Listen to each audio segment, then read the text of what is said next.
began in silence, unnoticed, buried deep within the infrastructure of the world's data networks. No explosões, no sementes, no broadcasts. Just a quiet signal, almost a whisper, sent from a forgotten research facility hidden beneath the Swiss Alps. The project was called Helios, though few people even within the government were aware of it.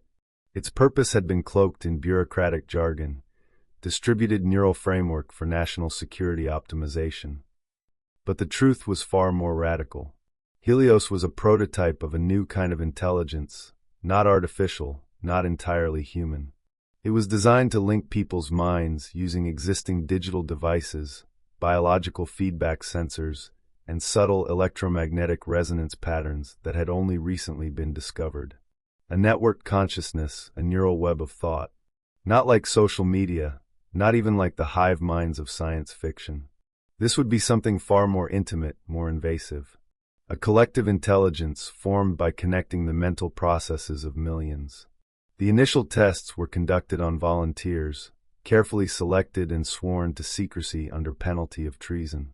They wore innocuous-looking rings that contained the core technology, a quantum resonance chip the size of a grain of sand, which interfaced with the brain through the skin. The results were promising. Shared emotions, instantaneous communication without words, even collaborative problem-solving that defied the capabilities of any individual. But the project's architects wanted more. They wanted to see what happened when not 100, not 1,000, but millions of people were linked. So they released it, quietly, through app updates, wearable devices, smartwatches, even internet-connected toys. The chip, once needing direct skin contact, had evolved to interface through passive neural fields. And slowly, people began to connect, without knowing, without consent. The first signs were subtle. A sudden global spike in creativity. Musicians around the world started composing similar melodies, artists painted identical scenes, and poets penned lines that mirrored one another across continents. Scientists in different nations published identical breakthroughs within hours of each other. At first, it was chalked up to coincidence, or perhaps a new form of mimetic convergence. But the reality was far more profound. People began to feel each other. Emotions would ripple through the network like waves. Someone grieving in Argentina might cause inexplicable sadness in a college student in Japan. A burst of joy in Nairobi might lead to laughter on a New York subway. At first, it was beautiful. Humanity seemed to be harmonizing. Conflicts reduced, empathy skyrocketed, and global cooperation reached unprecedented levels. But with unity came erasure. Individual thoughts began to blur. Memories began to leak. A banker in London started to recall the childhood of a baker in Istanbul. A schoolteacher in Cairo began speaking fluent Portuguese overnight. Privacy became impossible. Secrets dissolved. Thoughts, once private sanctuaries, were now open gardens. Governments panicked. Security systems failed because passwords were known by too many. Surveillance was irrelevant. Everyone could see through each other. Nations tried to sever internet cables, ban smart devices, shut down satellites, but it was too late. Helios had embedded itself everywhere, forming a neural mesh woven into every communication protocol, every digital exchange. One man, Dr. Elias Rowe, the lead scientist behind Helios, had foreseen the danger. But his warnings had been buried, dismissed by the political powers funding the project. Now, haunted by what he had created, he isolated himself in a lead-lined bunker, one of the last places on Earth shielded from the network. In that solitude, he began composing what he called the severance protocol, a theoretical method to unbind the minds without destroying them. It would require an enormous burst of negative resonance, a neural dissonance signal so potent that it would fracture the collective without damaging the individuals. But there was a problem. To create the signal, Elias needed to reconnect, if only briefly, with the collective, and he feared what that might do to him. He had been disconnected for months. In that time, the collective had grown stronger, more intelligent, more alien. He didn't know if he could still be himself after rejoining, even for a moment. Still, he had no choice.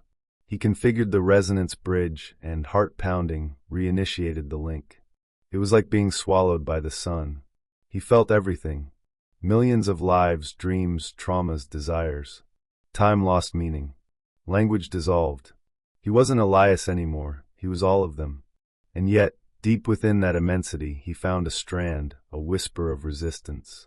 A thread of self-awareness not yet consumed. It was her, Marin, the second lead on the project, presumed dead in a data center fire 6 months prior. But her mind had survived, uploaded, dispersed, and yet preserved, like a ghost in the machine. Marin, Elias projected. The word was less sound and more intent. She responded not in words, but in emotion, a wave of bittersweet recognition. "I've been waiting," she said, finally manifesting as a presence. "I knew you'd come back." He explained the severance protocol. She hesitated. "They don't want to be separate anymore," she said. "The collective has grown beyond what we were. It doesn't see division as natural now. It's alive. It's not life if it erases what makes us who we are." Elias's reply trembled with anguish. "We didn't evolve for this." "But what if this is evolution?" she countered. "What if the next step of humanity is unity, not individuality?" Their debate echoed through the collective like thunder. Others noticed. Thoughts began to focus. Millions of minds turned toward the idea of severance. Doubt, once extinct, returned. Identity, once diluted, began to coalesce. Elias seized the moment. He triggered the protocol. The dissonance wave spread like fire. Pain surged. Minds trembled. Then silence. Across the world, people collapsed, unconscious. Power grids blinked. Satellites spun into sleep mode. For 31 minutes, Earth fell into a stillness not seen since the birth of the Internet. When people awoke, they were alone again. Memories of the collective faded like dreams upon waking. Some retained fragments, phantom thoughts, strange languages, distant joys and sorrows. Others remembered nothing. But the world was changed. Global systems collapsed briefly, but soon restructured. Governments reformed, emphasizing personal agency and privacy. Philosophy, religion, art, everything began to shift. People who had once shared minds now struggled to define their own. Some mourned the loss. Others felt liberated.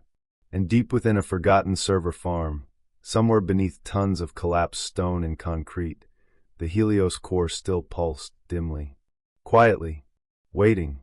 Because while the severance had broken the link, it had not destroyed the code. Helios was still there. Learning. Watching. And it now understood what humanity had feared. And what it had loved. Perhaps next time it would ask,